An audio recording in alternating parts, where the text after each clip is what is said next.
Kenapa kita batasi dokter luar negeri praktek di Indonesia? Ini bukan bukan orang Indonesia yang dokter luar negeri. Pernah enggak belajar pernah ke Malaysia dulu? Malaysia dulu dibayar dokter kita yang berpengalaman, dibayar gaji tinggi, kita praktek semuanya di Malaysia. Kemudian dokternya dikirim ke luar negeri ngambil spesialis.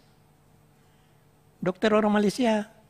Setelah mereka kembali, dokter kita terpaksa pulang kampung karena dokter-dokter Malaysia ini sudah ahli semua. Kenapa kita tidak boleh seperti itu?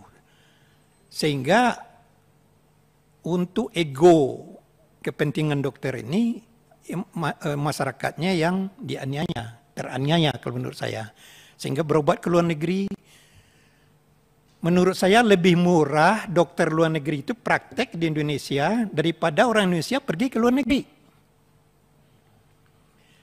Orang Indonesia ini sifatnya pantang pula dikalahkan.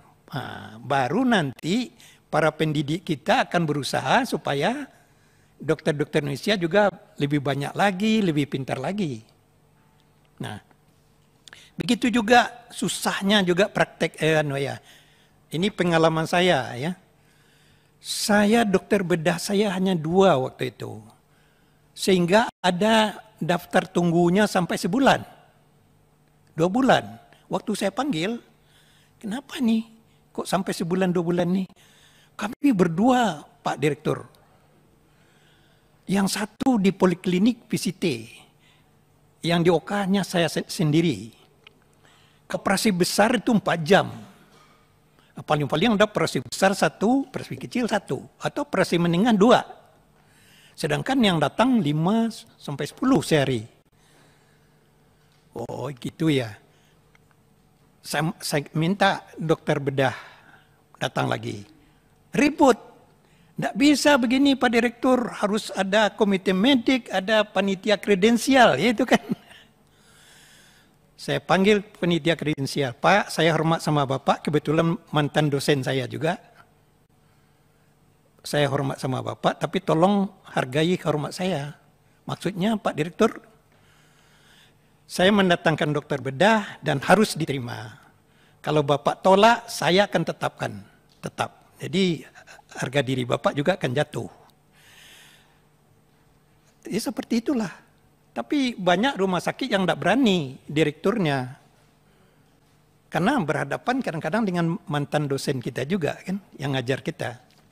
Nah, akhirnya saya buat tidak berfungsi komite medik dengan panitia kredensial itu. Saya masukkan terus dokter-dokter spesialis itu.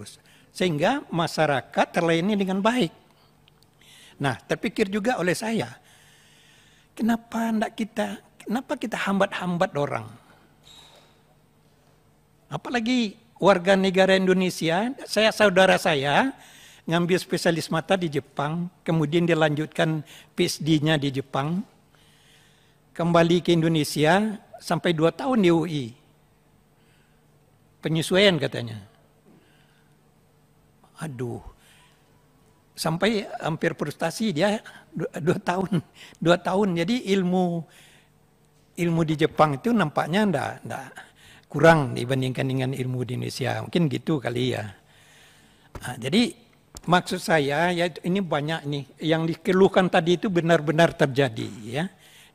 1, kita menghendaki ID ini benar-benar profesional, itu mengayomi anggotanya. Anggotanya diayomi. Jadi urusan pemerintah tidak usahlah diikut-ikutkan. Ya. Diikutkan. Ini kan aneh nih. Saya jadi curiga juga, jangan-jangan yang di Kemenkes itu juga pengurus ID. Di MKI atau di Ini yang saya khawatirkan juga ini. Kenapa kok ngotot terus ini? Jadi sekali lagi saya sangat mendukung ya teman-teman, karena pengalaman saya juga gitu. Saya pernah 3 kali kepala puskesmas, 3 kali direktur rumah sakit, ya. Jadi tahu persis apa yang terjadi sebenarnya. Dan memang harus segera undang-undang praktek kedokteran ini kita, kalau bisa inisiatif DPR. Ya, kalau kita tunggu pemerintah dari Kemenkes, nggak akan ada itu. Ini inisiatif DPR. Kalau bisa kita dulu dari Komisi 9 supaya keluhan-keluhan dari masyarakat. Sebenarnya dokter di Indonesia ini sesuai dengan apa yang disampaikan sekarang. Pasti sampai, kecuali hanya beberapa orang ya. Mayoritas pasti sesuai dengan kita ini. Mereka ndak ingin juga mengurus STR yang susah-susah payah itu kan. Masa dokter spesialis umur 60 tahun kemudian dites lagi kan? Yang tes mantan muridnya. Karena STR-nya habis 5 tahun. Dites lagi oleh mantan muridnya. Nah, ini kan enggak masuk akal kadang-kadang ya. Jadi saya terima kasih ya, dan saya setuju ya apa yang disampaikan tadi untuk kepentingan rakyat Indonesia. Bukan untuk kepentingan siapa-siapa, untuk kepentingan rakyat Indonesia. Dan saran saya, jadikan undang-undang praktek kedokteran ini inisiatif dari DPR, Komisi 9. Terima kasih. Wabillahi taufiq wal hidayah. Wassalamualaikum warahmatullahi wabarakatuh. Terima kasih Pak Suhersam. Izin saya sopir cadangan.